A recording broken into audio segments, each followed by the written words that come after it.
Bonjour et bienvenue dans cette vidéo dans laquelle je vais t'enseigner les 3 temps verbaux les plus usuels en anglais que tu pourras désormais employer à chaque fois que tu voudras exprimer une action au présent en anglais. Il s'agit en effet du présent simple, présent continu et le present perfect tense. Le présent simple, c'est dit donc en anglais simple present tense.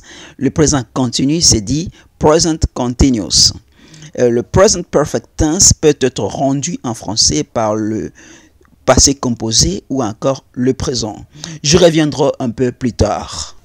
Cher ami, tu sais, lorsque tu conjugues n'importe quel verbe à n'importe quelle langue et à n'importe quel temps verbal, il y a 2 éléments que tu dois constamment te rappeler dans ton esprit. Il s'agit en effet de la forme et de l'emploi. Je dis la forme et l'emploi. Du côté forme, il y a la forme affirmative, la forme interrogative et la forme négative. Voyons à présent le simple present tense conduit en français le présent de l'indicatif ou bien le présent simple. À la forme affirmative, bien sûr. Généralement, la plupart des verbes en anglais prennent S à la 3e personne dit singulier. Je donne l'exemple de quelques verbes. To speak, parler. To write, écrire. To listen, écouter. To understand, comprendre, par exemple. To want, vouloir. To work, travailler. Ok. On dit la plupart des verbes prennent S à la 3e personne du singulier. Alors, il est important de comprendre les différentes personnes grammaticales. Là, je vais te parler des pronoms personnels. Tu as d'abord I, la première personne, ok, du singulier, qui a comme correspondant français j'ai. Tu as you, qui a comme correspondant français tu ou bien vous. Il y a he, qui a le correspondant français il. She, qui a le correspondant français elle.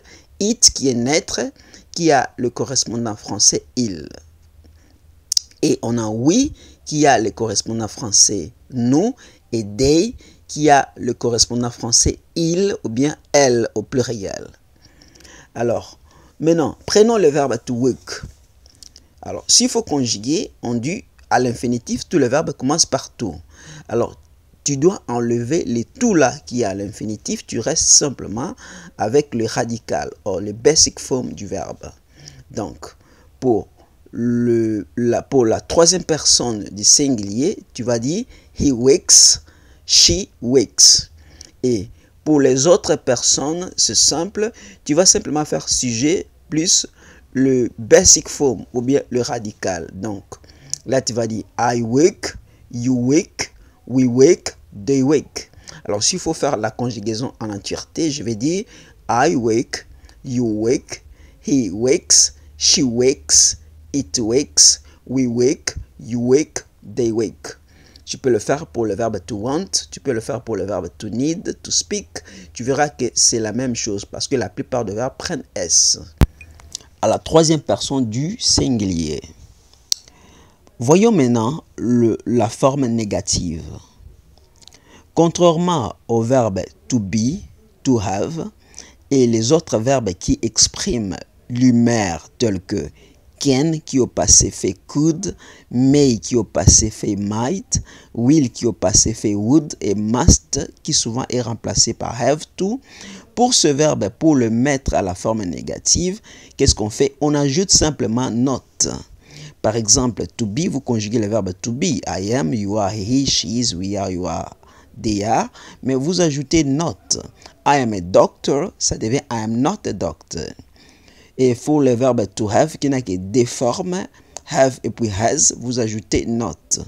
Pour le verbe can, vous ajoutez not. I can speak English, I cannot speak English. You could write to me, I couldn't write to you. Okay? She may come, she may not come, par exemple. She might have much money, she might not have much money. Okay? She will come, she will not come, qui a comme la forme contractée won't. She won't come. Ok? Shall, ça fait shall not. Tu vois, ici, vous ajoutez simplement not, c'est pas difficile. Alors, maintenant, Pour les autres verbes où il n'y a pas présence des verbes que je viens de vous présenter ici, comme can, comme par exemple, je m'excuse, write, to speak et les autres verbes au temps présent, j'insiste, tu dois recourir à l'auxiliaire to do.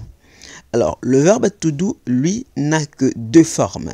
Il y a do et puis does. Do pour les autres personnes et does pour la troisième personne dit singulier. Alors, tu vas simplement ajouter do not qui a comme contraction don't et puis does not qui a comme contraction doesn't. Alors, qu'est-ce qui va se passer? C'est simple. Tu fais simplement sujet plus does not, ok? Ou bien sujet plus do not. Je donne un exemple. Le verbe to speak, tu dis I do not speak, ok? You do not speak. He does not speak. She does not speak. We do not speak. They do not speak. Ok? Alors, quand j'utilise la forme à contracter, je vais dire I don't speak English very well. You don't speak Spanish very well. She doesn't speak Lingala very well. We don't speak Lingala. You don't speak Lingala. They don't speak Lingala.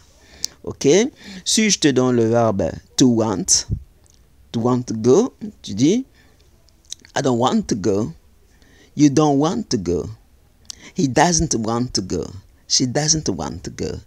It doesn't want to go. We don't want to go. They don't want to go. Ok? Alors, si tu veux utiliser la contraction là, want to, ça fait wanna. Alors là, tu as vraiment beaucoup de contractions. Tu dis, I don't wanna go. Je ne vais pas partir. Je ne veux pas partir. Ok? You don't wanna go. He doesn't wanna go. Ok? Alors, maintenant, là, tu as compris comment on peut mettre un verbe à la forme négative au temps présent. Forme interrogative. Comment mettre un verbe à la forme interrogative? Tout d'abord, il est important de retenir cette structure, mais qui est do slash does place sujet place verbe place point d'interrogation. Et quand est-ce qu'on utilise cette structure? C'est vraiment important de comprendre. Tu vas employer cette structure lorsque dans une phrase, il y a absence des auxiliaires, des verbes auxiliaires tels que to be, to have, ok? Ou encore lorsqu'il n'y a pas de verbes qui expriment l'humeur dans une phrase, comme can, may, will, must. Je donne un exemple. Et si quelqu'un dit she can speak English very well, s'il faut mettre ça à la forme interrogative, tu vois déjà, là il y a déjà présence d'un auxiliaire, d'un verbe qui exprime le mer là-bas, qui est can. Donc tu vas simplement faire l'inversion du sujet et les verbes. Donc can she speak English very well, ok? Quand quelqu'un dit par exemple she is a doctor à la forme interrogative, tu vois, tu fais simplement l'inversion. Is she a doctor, ok? Mais quand quelqu'un dit par exemple, she speaks English very well, tu vois déjà dans cette phrase, il y a absence totale de verbes auxiliaires ou bien des verbes qui expriment l'humeur. Alors, dans ces cas, tu vas dire, does she speak English very well, ok? She speaks English very well, ça devient does she speak English very well.